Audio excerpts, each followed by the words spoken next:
Hello, my name's Ed. This is Amateur Anime Reviews. Tonight I have Ghost in the Shell Standalone Complex.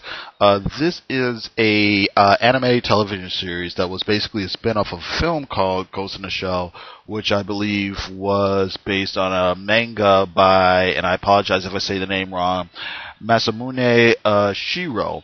I believe the original series aired in the 2000s, maybe sometime around 2003, 2004, something like that.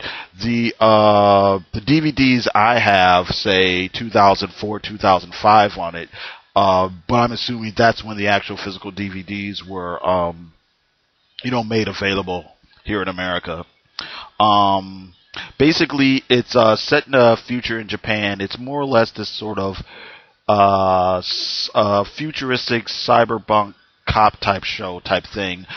Basically, we follow along with the various cases and adventures of an organization called Section 9. Section 9 is this sort of task force whose job it is to investigate various goings on that have to deal with terrorism, cybercrime, things like that.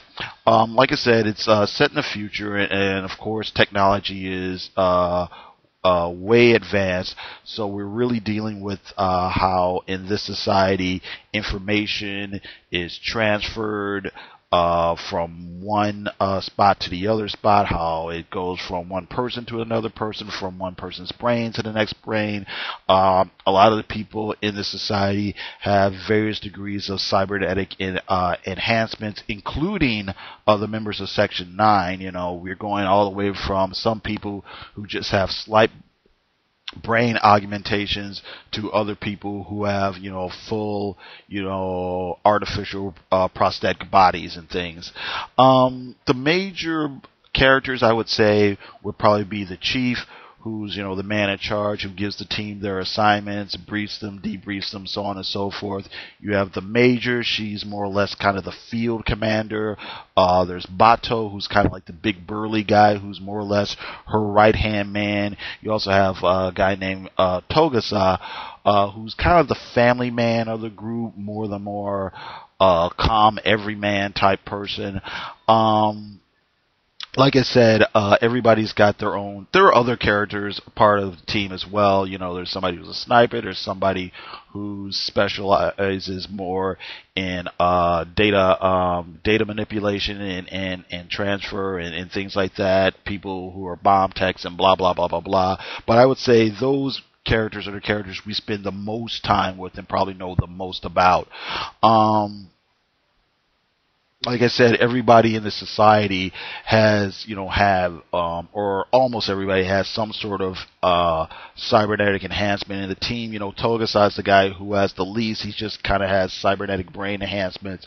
We go all the way up to Bato and the Major, who are almost completely or I know the Major completely has an artificial body, and that's one of the things that we deal with in the series, as far as what the series is about beyond the actual cases. I think we deal a lot of, they get into a lot of sort of, I would guess, metaphysical and philosophical ideas and sort of pseudo-political ideas as well. There's a lot of things where we see how there's really no real privacy in this world. Everybody can access anybody else's information, just in a moment. Anybody can tap your brain. Anybody can upload anything they want. Anybody can download anything they want. They also deal with ideas of, I think, identity and, humanity. Can you really be a complete person if 90% of your body is artificial? Things like that.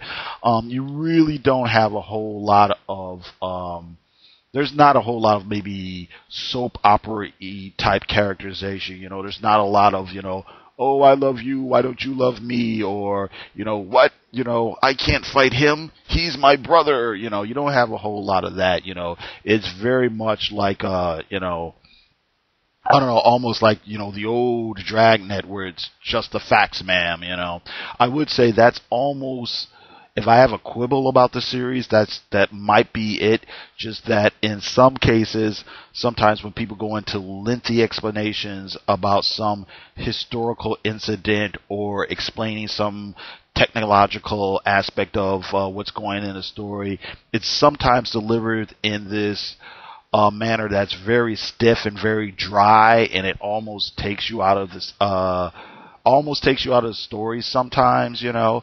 Not quite, but almost. I will say this: there has been a couple few times where somebody would drop some phrase or talk about some incident or something, or say something, and I would think, you know, at first I would think it's something they made up for the show. Then I think, wait a minute, that can't be a real thing, can it? You know, then I look it up and it actually is a real thing. So, you know, I like the fact that, you know, you can actually, you know, learn something from the series if you like. Now, having said that about how kind of stiff, you know, some of the dialogue is sometimes, there is a fair amount of humor in it. The humor is mostly provided by the Tochikomas. And the Tochikomas are basically these kind of spider-like robot tank-like mechanisms who have kind of limited artificial intelligence, and you know they're kind of always voiced with this kind of childlike, innocent, optimistic voice and things like that, and they're all very upbeat, you know. So while one character may be saying something very grim and very serious, you know, and you know the Tochikomas will like chime in with something very, you know, upbeat and be like, you know, we're right behind you, Mr. Bato, or something like that, and you know, kind of breaking up the uber serious mood that's been established. But you know, it's good, you know what I mean? Let's see here. Like I said, there's 26 episodes in this series here, and there's a lot of standalone episodes, lots of one-and-done episodes, but there's also a storyline that goes through the complete series. And this particular storyline has to do with the Laughing Man. The Laughing Man is basically this super hacker cyber terrorist who's, you know, causing all kinds of trouble in the society, and you know, causing embarrassment for certain government officials, causing trouble for certain corporate CEOs and things like that. And the team is not really sure what's going on. They don't know if this is a he, if it's a she, if it's a group of people, if it's this, you know, abstract idea. They don't know what's going on, you know, while the team is, you know, one step ahead of, you know, the usual bad guys they're able to catch. The Laughing Man seems to be, you know, one step ahead of them. And it's pretty interesting as we get to the end of the series, where they get, you know, they start catching up with the Laughing Man and to figure out what he, she, they are really all about. You know, there's a few red herrings thrown in there, but it's real interesting to me how it all comes down. And it also brings together, you know, a lot of the various sort of, you know, philosophical and literary ideas and things like that that's been going throughout the series. Now, having said that, you know, it's not all just, you know, heady brainiac stuff. I mean, it is, you know, an action show, and once the action gets started, you know, it's good action. It's really engaging, quick paced, you know, it's not uber violent. It's not, I don't know why I'm saying that. It's not ultra violent, but, you know, it's there. You know, it's hard hitting stuff.